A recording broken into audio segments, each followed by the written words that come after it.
जरूरी नहीं है फूलाबाई का जिक्र, फिर भी एक बस्ती है जिसे सबने देखा है। पहली बार मैं भौंचक रह गया था। पुराने मकानों में अजीब अजीब लोग रहते थे, दूर दूर से आए हुए लोग। लगता था पिछड़ गए हैं, आगे बढ़ने की लड़ाई में लगे हुए हैं। कुछ लड़कियां थीं जो वेश्याएं थीं, कुछ लड़के दलाल थे। दिन भर लोग खामोश रहते थे, सोए हुए। शाम से हलचल शुरू होती थी। पूरी सड़क गाड़ियों, दलालों और ग्राहकों से भरी होती थी। बड़े बड़े होटलों की बत्तियां चमकने लगती थीं।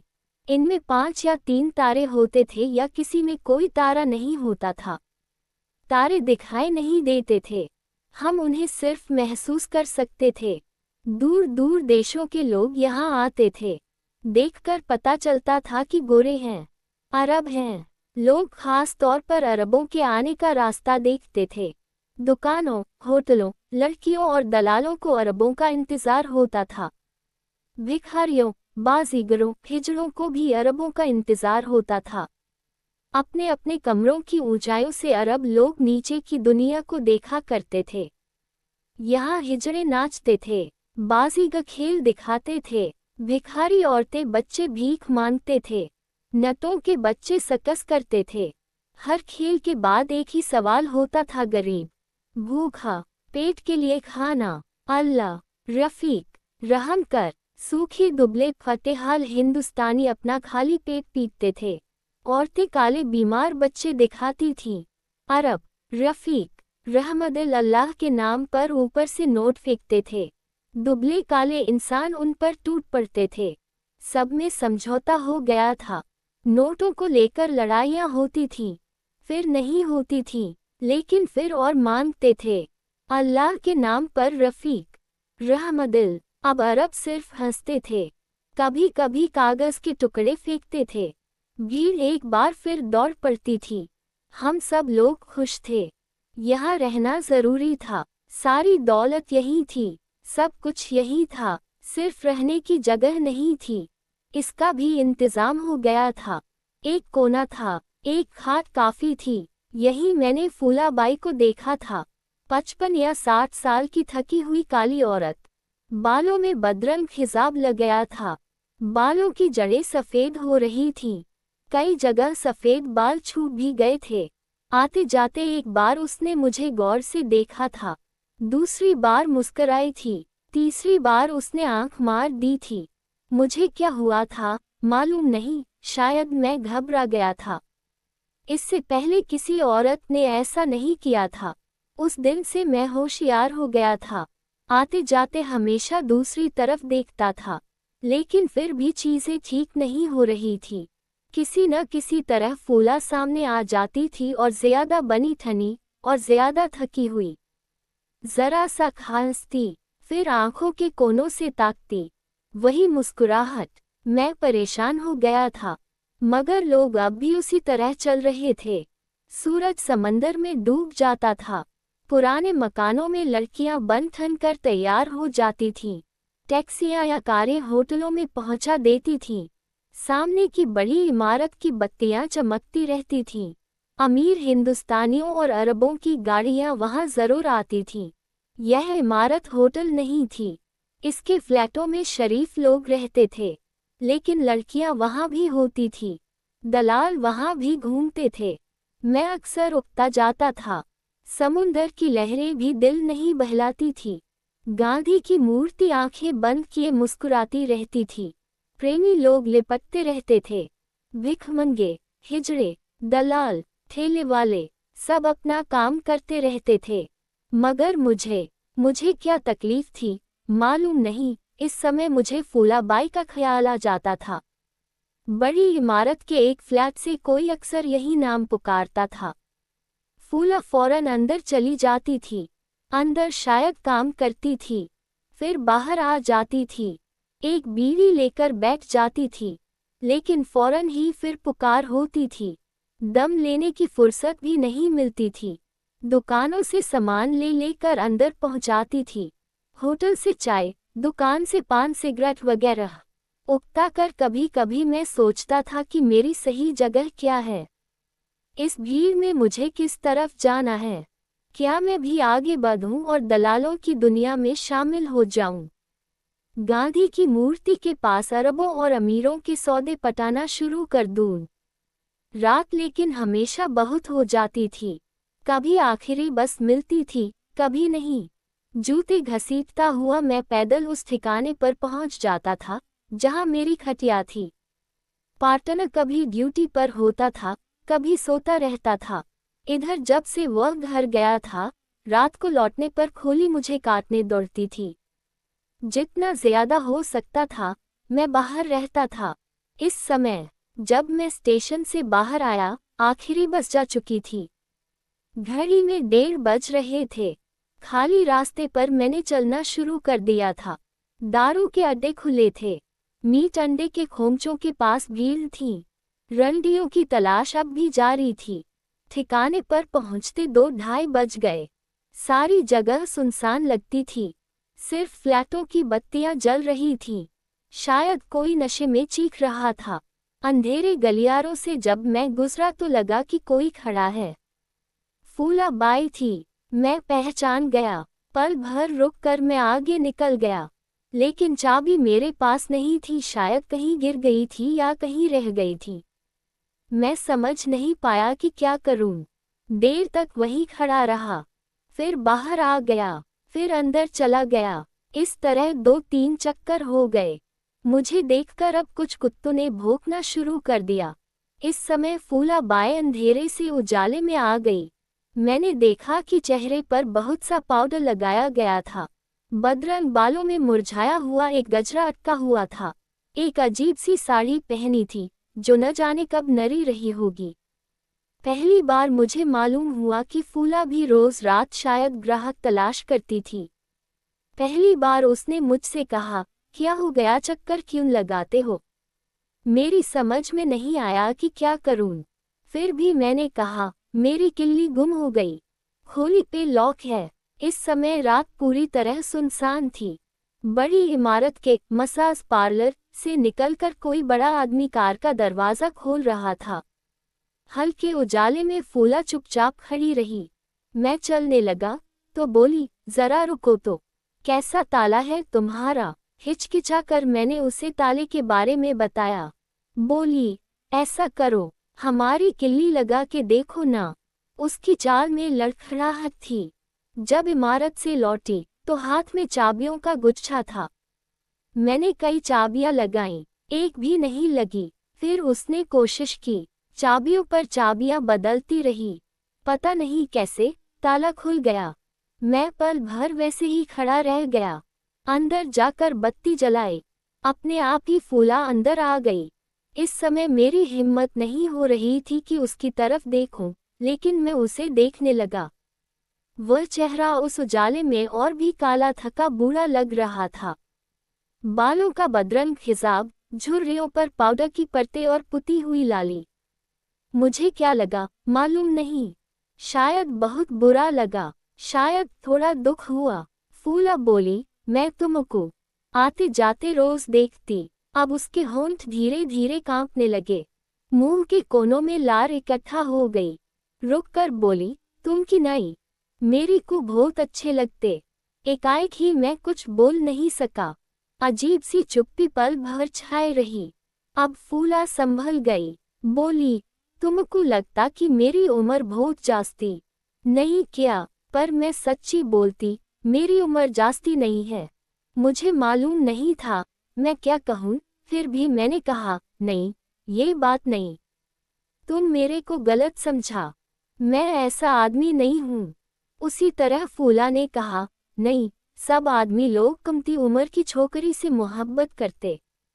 पर मैं सच्ची बोलती, मेरा उम्र जास्ती नहीं। तबीयत थोड़ा बिगड़ गया, बस। मैंने जैसे जिद करते हुए कहा, नहीं, तुम मेरे को समझा नहीं, मैं वो टाइप का आदमी नहीं।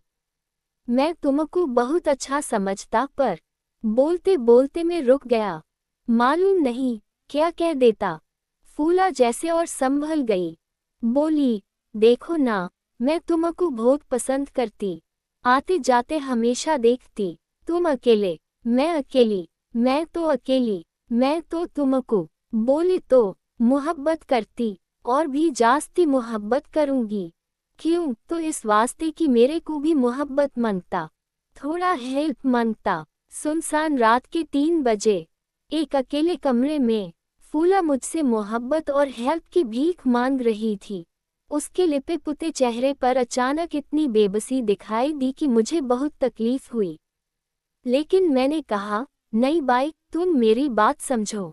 मेरे को तुमसे कोई नफरत नहीं है, पर मैं वो टाइप का आदमी ही नहीं हूँ। नहीं समझी? फूला ने कुछ नहीं कहा। अब उसका काला चेहरा और ज्यादा काला हो गया था। अब उसे कोई आशा नहीं थी। बड़ी देर तक उसी तरह चुपचाप खड़ी रही। धीरे धीरे बोली, उम्र जास्ती होने से क्या होता, मोहब्बत नहीं मांगता, हेल्प नहीं मांगता। मैं चुप रहा। आखिर फूला ने कहा, चलो जाने दो, कोई बात नहीं, पर एक बात बोलूं क्यों? मैं उसी तरह उसकी तरफ देखता रहा। वह बोली, मेरे को थोड़ा पैसा मांगता, 4-5 रुपया उधारी, मैं जल्दी वापस कर दूंगी, भरोसा करना, सच्ची बोलती। इस तरह फूला बाई से मेरी पहली बातचीत खत्म हुई। मैं अब भी उसी रास्ते आता और जाता था। बीड़ी फूंकती हुई फूला मुझे देखती थी, मुस्कुराती थी, लेकिन मुस्कुराहट में अब पहले वाली बात नहीं थी। मेरे पास पैसों की बहुत कमी थी, फिर भी थोड़ा कुछ मैंने उसे दे दिया था, लेकिन बातचीत कभी नहीं हो पाती थी। लेकिन एक रात, जब बिना कुछ खाए पिए मैं सोने की कोशिश कर रहा था, दरवाजे पर दस्तक हुई। सामने फूला खड़ी थी। उसके मैले आंचल में कुछ ढका हुआ था। कुछ चिड़चिड़ा कर मैंने कहा, क्या है? आंचल के नीचे से एक रिकाबी उसने मेरी तरफ बढ़ा दी। खोली में एक खुशबू सी फैल गई। प्लेट में पुलाव या इस तरह की कोई चीज थी। मैं उसकी तरफ देखता रह गया। उसने कहा, सुबह को प्लेट ले जाऊंगी, ऐसा खाली पेट नहीं सोने का। मुझे ताज्जुब हुआ था, उसको किसने बताया कि शाम मुझे खाना नहीं मिला था। इसके बाद कई बार ऐसा होने लगा। गुजरते समय कई बार वह मेरे चेहरे को देखती, उसे बहुत कुछ मालूम हो जाता था। कई बार उसने मुझे रोका, अंदर जाकर चुपचाप कोई रिकाबी या प्लेट ले आई, लेकिन बातचीत अब भी नहीं होती थी। लेकिन अब वह मुझे बाहर भी मिलने लगी थी। समुंदर के किनारे गांधी की मुस्कुराती मूर्ति के पास कभी कभी बीड़ी फूंकती हुई बैठी रहती थी। धीरे धीरे मैंने उसके पास बैठना शुरू कर दिया था। अब वह ज्यादा थकी, ज्यादा हारी हुई मालूम होती थी। काम अब उससे होता नहीं था। मसाज पार्लर में काम बहुत करवाते थे। रात को काम होता था, दिन में भी काम होता था। पार्लर में कई लड़कियां थीं। रात को ये अरबों और हिंदुस्तानी रईसों की मालिश करती थीं। बंद कमरों के अंदर से लगातार फूला की पुकार होती रहती थी। कभी यह पहुंचाओ, कभी वह पहुंचाओ। शराब, बर्फ, सोडा, सिगरेट। बीच बीच में लंबी चुप्पियां छा जाती थीं। खाना भी पकाना पड़ता था। बड़ी रात लड़कियां बहुत थक जाती थीं, फौरन खाना मांगती थी। फूला को बहुत गालियां देती थीं। नशे में कभी कभी मारना शुरू कर देती थीं। कहाँ का गुस्सा कहाँ निकालती थीं। कोई कोई कस्म खाना भी खाते थे। ये लोग खूब पैसा लुटाते थे। इतना पैसा है उनके पास कि सोच भी नहीं सकते। मगर लड़कियों को बहुत कम मिलता था। पार्लर के फ्लैट का भाड़ा ही 15,000 रुपया महीना था। बचा हुआ बहुत सा रुपया पार्लर वाला ले जाता था, कुछ दलाल लोग ले जाते थे। लड़कियों के लिए थोड़ा सा बच जाता था, बस अच्छी तरह पहन और लेती थीं। लड़कियां बड़े बेमन से काम करती थीं, कई बार बुरी तरह पिटी जाती थीं। कुछ को चरस और पता नहीं क्या क्या की लत लग गई थी। दिन भर भटक कर शाम को मैं अक्सर मूर्ति के चबूतरे पर बैठ जाता था। इस समय मुझे फूला का इंतजार होता था। अपने दिल का सारा गुबार अब मैं उसके सामने निकालने लगा था, लेकिन अक्सर वह नहीं आ पाती थी। कई बार मूर्ति के पास रोशनी की जाती थी और भाषण होते थे, लेकिन टैक्सी वाले अरब अमीरों को यहाँ ले आते थे। इनके साथ हिंदुस्तानी या नेपाली लड़कियां होती थीं। छोटी छोटी लड़कियों को अच्छे अच्छे कपड़े पहनाकर अरब लोग इन्हें सैर कराने लाते थे। इन सूखी मुरझाए लड़कियों पर फॉरेन की जीन्स और कमीजें बड़ी अजीब लगती थीं। इन कपड़ों को पहली बार पहनकर ये लड़कियां बहुत खुश दिखाई देती थीं। हिंदुस्तानी दलाल और टैक्सी ड्राइवर हाथ बांधे पीछे पीछे चलते थे।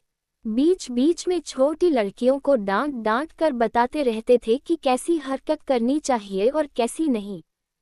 रेत के किनारे के रेस्तरां और होटल बहुत ऊंचे और महंगे थे। अरब लोग इन लड़कियों को वहां जरूर ले जाते थे।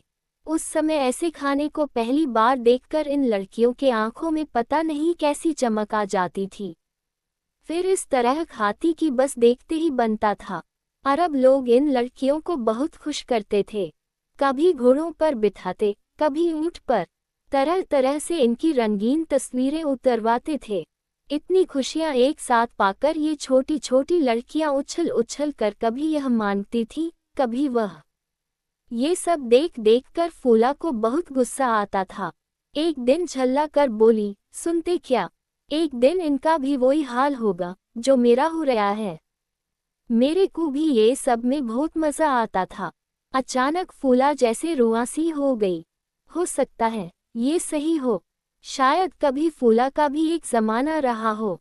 ये बात सच हो कि दूर दूर से लोग फूला का पता लगा कर आते थे। दलाल लोग बड़े बड़े ग्राहकों को हमेशा फूला के बारे में बताते थे। लेकिन फूला की इस हालत को देखकर पता नहीं क्यों उसकी इन बातों पर भरोसा नहीं होता था। इधर वह कुछ ज्यादा ही चिड़चिड़ाने लगी थी। हर चीज, हर बात पर झल्ला उठती थी। अब सिर्फ लड़कियों, दलालों, पार्लर वाले को ही नहीं कोसती, सारी सारी दुनिया को गालियां देती थी।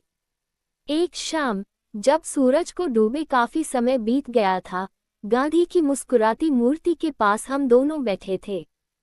जोड़े प्यार कर रहे थे। लड़कियां ग्राहक तलाश कर रही थीं। हिजड़े नाच रहे थे और भिखारी भीख मांग रहे थे। फूला कुछ ज्यादा ही चुप थी।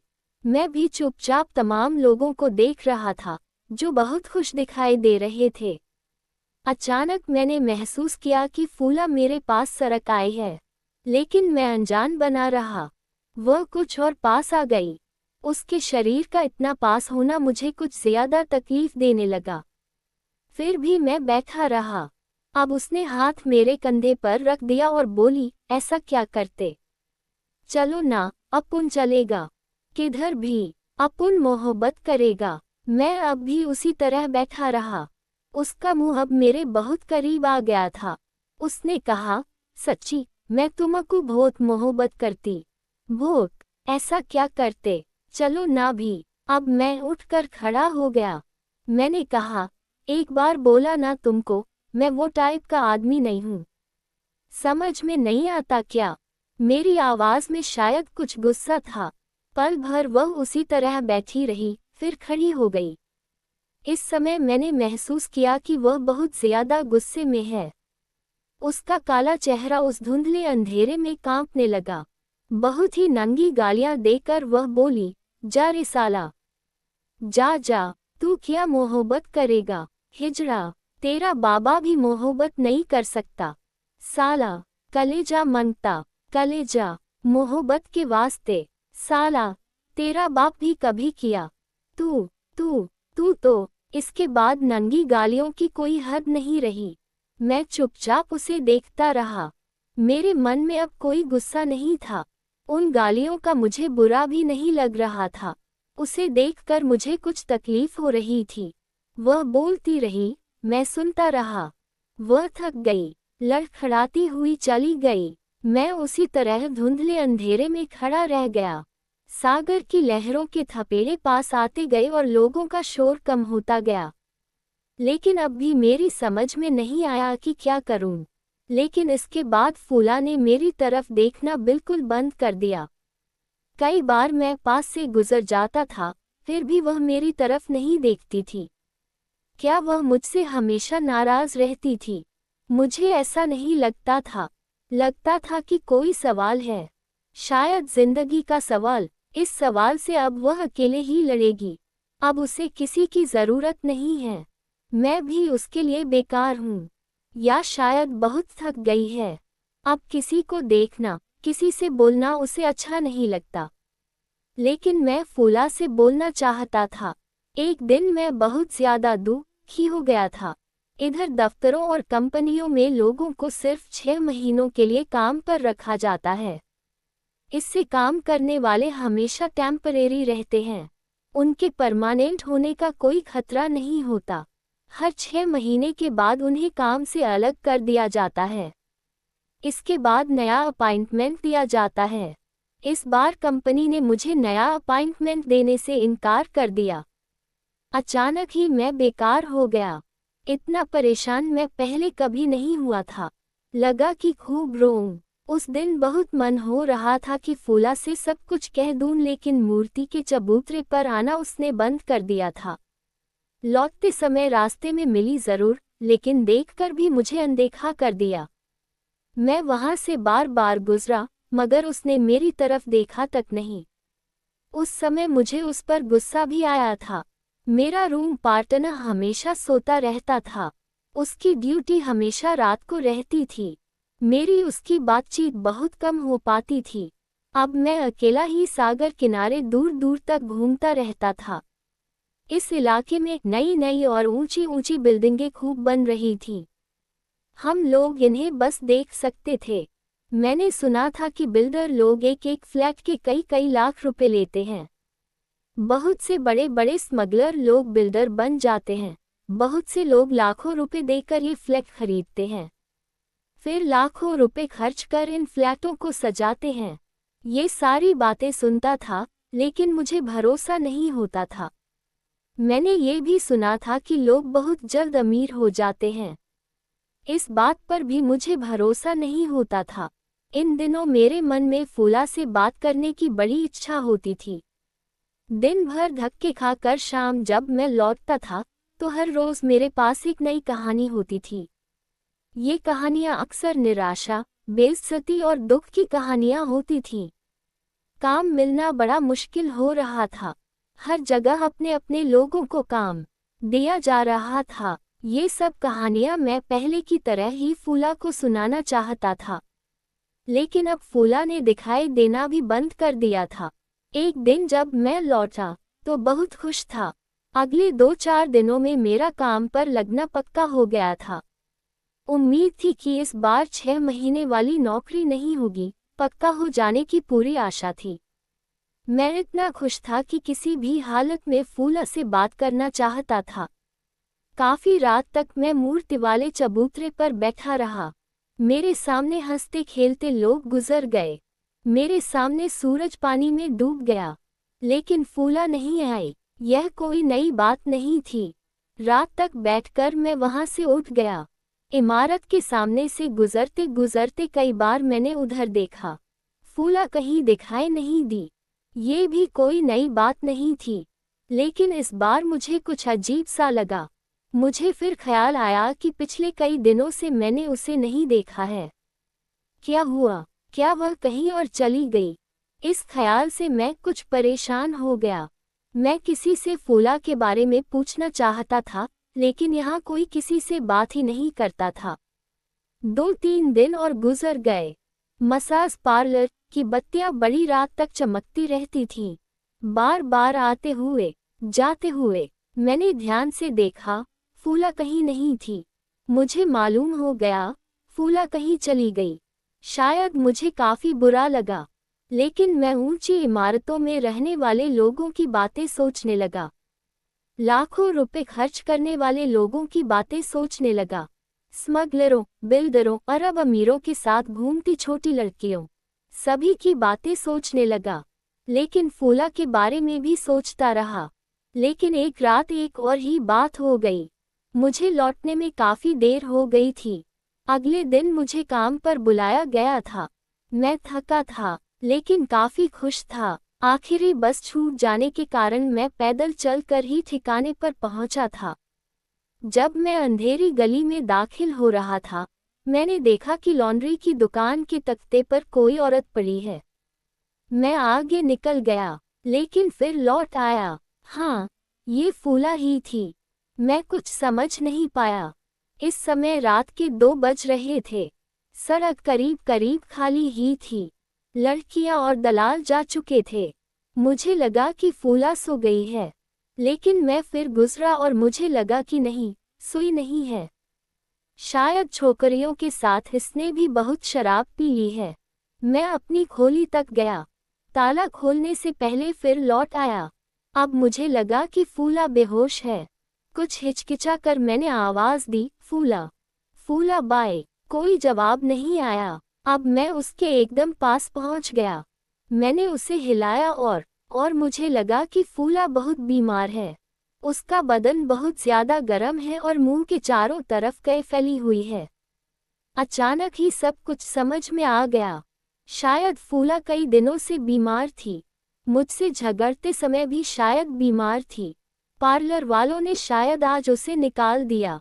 वहां से निकलकर वह किसी तरह तख्ते तक पहुंची, या शायद लोग उसे यहाँ डाल गए। इसके बाद मेरी समझ में नहीं आया कि क्या करूं। क्या मैं फूला को उसी तरह वहां छोड़ दूं और चला जाऊं? मुझे लगा कि ऐसा नहीं हो सकता। वहां अंधेरी गली में कोई नहीं था जिससे मैं कुछ कह सकता। सिर्फ ऊंची इमारतों की बत्तियां चमक रही थीं, और सड़क पर 1-2 टैक्सी वाले अपनी अपनी टैक्सियों में सो गए थे। मैं चाहता था कि किसी को पुकारूं, आवाज दूं, लेकिन वहां कोई नहीं था। उस समय मैंने हिसाब लगाया कि मेरे पास कुछ कितने रुपए बचे हैं। इसके बाद मैंने एक टैक्सी वाले को जगाने की कोशिश की। मुश्किल ही मुश्किल थी, फिर भी मैंने सोच लिया था कि अब क्या करना है। इसी तरह रात बीतती गई थी। 2 अस्पतालों ने उसे लेने से इनकार कर दिया। म्यूनिसिपल अस्पताल ठसाठस भरा था। मैंने बड़ी मिन्नतें की थी। नर्सों के ड्यूटी रूम में एक बिस्तर डालकर उसे लिटा दिया गया था। सलाइन की बोतल लगा दी गई थी। बड़ी नर्स ने मुझसे कहा कि मैं बोतल की जगह दूसरी ला दूं। अस्पताल में दवाइयाँ भी नहीं हैं। मैं बाहर से खरीद कर दवाइयाँ ले आऊं। लेकिन मैं चुपचाप सुबह का इंतजार कर रहा था। वार्डों में, गलियारों में, पलंगों पर, जमीन पर, हर जगह मरीज ही मरीज पड़े थे। नर्सों ने कहा था कि इंजेक्शन भी लाना होगा। बहुत सी चीज़ों की ज़रूरत थी, लेकिन हमारे पास कुछ नहीं था। फिर भी मैं सुबह का इंतज़ार कर रहा था, और बेंच पर बैठे बैठे ही सुबह हो गई थी। मुझे नहीं मालूम था कि यह कैसी सुबह थी। लोगों ने चलना फिरना और गाड़ियों ने दौड़ना शुरू कर दिया था। मैंने तमाम लोगों के बारे में सोचा था। ये लोग थोड़ी बहुत मदद कर सकते थे। ड्यूटी रूम में जाकर मैंने एक बार फिर फूला की तरफ देखा था। वह अब भी बेहोश थी। चितकबरे बाल बिखरे हुए थे और वह पहले से ज्यादा कुरूप लग रही थी। इसके बाद मैंने चलना शुरू कर दिया था। दिन भर चलता रहा, इस जगह से उस जगह और उस जगह से उस जगह। इंडिया इंटरनेशनल कॉरपोरेशन ने मुझे काम पर लेने से इनकार कर दिया। मुझे बहुत दुख हुआ। मेरी सारी आशाएं मिट्टी में मिल गईं। इस बार मुझे बहुत भरोसा था, काम जरूर लग जाएगा। सुबह शाम की चिंता मिट जाएगी। मुझे लगा कि मैं जैसे फुटपाथ पर आ गया हूँ। शाम होते होते मैं लौट आया। इस समय दवाइयाँ और सलाइन की बोतलें मैंने खरीद ली थीं। कुछ लोगों ने थोड़े थोड़े पैसे दे दिए थे। मैं बिल्कुल थक गया था। जब मैं अस्पताल पहुंचा तो फूला की हालत बहुत खराब थी। उसके मुंह पर, कानों तक कै फैली हुई थी और बिस्तर भी कै में सना हुआ था। उसकी सांस घरघरा रही थी। लगता था कि किसी भी समय उखड़ जाएगी, लेकिन फिर भी उसकी तरफ किसी का ध्यान नहीं था। इस समय मुझे लगा कि फूला मर जाएगी। पता नहीं क्यों, मुझे ये भी लगा कि हे भगवान, फूला को इस तरह मरना नहीं चाहिए। किसी भी तरह उसे बचना चाहिए। मैं दौड़कर बड़ी सिस्टर के पास गया था। बड़ी मुश्किल से उसने मेरी तरफ ध्यान दिया था। फिर एक डॉक्टर आया था। उसने बताया था कि कई फेफड़ों में चली गई है। फूला पड़ी हुई कई करती थी और किसी ने उसकी तरफ ध्यान नहीं दिया था। अब एक मशीन लाई गई। मशीन घर घर चलने लगी। मुंह के अंदर नली डालकर डॉक्टर चारों तरफ हिलाने लगा। अब फूला एक एक सांस खींचने के लिए बिलबिलाने लगी। बिलबिलाकर सांस खींचती थी, छटपटा कर आंखें खोल चारों तरफ देखती थी। अब मुझे बार बार लगने लगा कि किसी भी तरह उसे बच जाना चाहिए। बचकर क्या होगा, बचकर कहाँ जाएगी, मुझे कुछ भी मालूम नहीं था। बस यही लग रहा था कि उसे बचना चाहिए। मशीन चलती रही और आवाज आती रही। फूला बिलबिलाती रही और आवाज आती रही। धीरे धीरे रात हो गई और सभी आवाजें चुप हो गईं। अब मशीन हटा दी गई और बोतल फिर लगा दी गई। अब मेरी समझ में नहीं आ रहा था कि क्या करूं। नर्स और डॉक्टर कोई बताने को तैयार नहीं था कि क्या होगा। ऑक्सीजन के सारे सिलेंडर खाली पड़े थे, या 2-3 थे जो मरीजों पर लगे हुए थे। मैं बैठा रहा, फिर मैं बाहर आ गया। फिर मैं सोचने लगा कि रात क्या होगा, क्या मैं वहीं कहीं सो जाऊं। लेकिन ऐसी कोई जगह नहीं थी। रात कुछ हो गया तो क्या फूला का दुनिया में कोई है? क्या हमारा दुनिया में कोई है? तब मुझे लगा था कि हमारा कोई नहीं है, हम ही अपने सब कुछ हैं। अब मैं वही लौट आया था जहां स्मगलर, अरब, अमीर, लड़कियां, दलाल, हिजड़े सब अपना काम कर रहे थे। कई सितारों वाले होटलों में बत्तियां जगमगा रही थीं और महंगे रेस्तराओं में अजीब धुनें बज रही थीं। मसाज पार्लर के सामने खूबसूरत गाड़ियां खड़ी थीं। आज शायद कोई खास दिन था। गांधी जी की मूर्ति को लट्टुओं से सजाया गया था और सामने कोई नेता भाषण कर रहा था। काफी भीड़ लगी हुई थी। इस समय नेता गांधी जी, पंडित जी वगैरह की महानता का बखान कर रहा था और एक दलाल एक कार वाले को पटाने की कोशिश कर रहा था। तब मुझे अचानक पहली बार ख्याल आया कि मैं किस दुनिया में हूँ। किसने इसे ऐसा बना दिया है? मैं क्या करूँ? इसे ऐसा ही छोड़कर अपनी आंखें बंद कर लूँ? चारों तरफ दलालों की भीड़ है। मैं भी दलालों की दुनिया में, दलालों के दलालों की दुनिया में शामिल नहीं कर सकता। मैं बेकार, बेघर, बेसहारा सही, पर मैं दलालों की दुनिया में शामिल नहीं हो सकता। नौकरी नहीं मिलेगी, कभी नहीं, कोई बात नहीं। फूला मर जाएगी, कोई बात नहीं। रास्ता मुझे मालूम नहीं, कोई बात नहीं। इन सब के लिए मेरे अंदर नफरत है। वह हमेशा जिंदा रहेगी, वही मुझे रास्ता दिखाएगी। रात भर आवाजें आती रहीं, रात भर बाजे बजते रहे और धुनें गूंजती रहीं। रात भर बत्तियां जलती रहीं। रात भर मैं सो नहीं सका या शायद सो गया और सपने देखता रहा। फूला मर गई और बाजे बजते रहे, धुनें गूंजती रही, बत्तियां झिलमिलाती रहीं। मैं जागकर उठ बैठा। बार बार मैं सो गया, बार बार फूला मरती गई। लेकिन जब सुबह हो गई तो फूला मरी नहीं, जिंदा थी। मैं सबसे पहले अस्पताल पहुंचा था। बोतल और नली को हटा दिया गया था। नर्स ने कहा कि मैं चाय, कॉफी, दूध भी लाकर उसे पिलाऊं। एक गिलास में चाय लेकर जब मैं उसके पास बैठा तो आंखें खोलकर उसने मेरी तरफ देखा। मैंने चम्मच से चाय दी, उसने चुपचाप पी ली। एक बार फिर उसने मेरी तरफ देखा, फिर चुपचाप आंखें बंद कर ली। लेकिन इसी समय बड़ी नर्स ने आकर कहा मैं उसे ले जाऊं और फौरन वह जगह खाली कर दूं। इमरजेंसी में उसे रख लिया गया था। अब जान के लिए खतरा नहीं है। अब ड्यूटी रूम में उसे रखा नहीं जा सकता। अस्पताल में कोई जगह नहीं है। बाकी दवाइयां मैं उसे घर ले जा कर दूं। तब मैंने सोचा था, घर घर ले जाऊं। कहाँ है घर? मसाज पार्लर वाले उसे रखेंगे। काफी समय मैंने उसी तरह गुजार दिया था। अचानक बड़ी नर्स बहुत तेजी से मेरे पास आई। फूला को न ले जाने के लिए उसने मुझे बहुत डांटा। आवाज देकर उसने कई वार्ड बॉय बुला लिए। आखिरी बार उसने मुझसे कहा कि अगर मैं फूला को नहीं ले जाऊंगा तो वह उसे बाहर डलवा देगी। इस बार मैं चुप नहीं रह सका। फूला के पास पहुंचकर मैंने कहा, फूला बाई, उठो, अब यहाँ से चलना है। फूला उठने की कोशिश करने लगी, लेकिन उठा नहीं गया।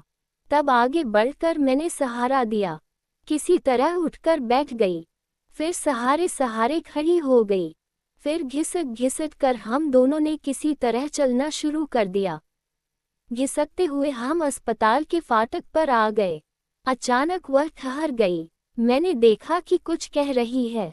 मैंने सुनने की कोशिश की। कांपती आवाज में उसने कहा, तुम नहीं आता तो मर जाती। इस समय उसकी आंखें डबडबाई हुई थीं। अचानक मैं जोरों से हंस पड़ा। हंसता रहा। वह देखती रही। हंसते हुए मैंने कहा, तुम बोली थी ना कि मैं मोहब्बत नहीं कर सकता। अभी देखा ना मैं कैसी मोहब्बत करता। बोलो। लेकिन फिर इसी समय मैं अचानक बहुत गंभीर हो गया। मैंने कहा, मगर वो टाइप का आदमी नहीं हूँ। समझ गई ना। इस समय घिसकते हुए, लड़खड़ाते हुए हम अस्पताल से बाहर निकल रहे थे, लेकिन हमें नहीं मालूम था कि किधर जाना है। कहानी पढ़ने के लिए हमें सब्सक्राइब करें। Kanpur story dairy. Thanks for watching.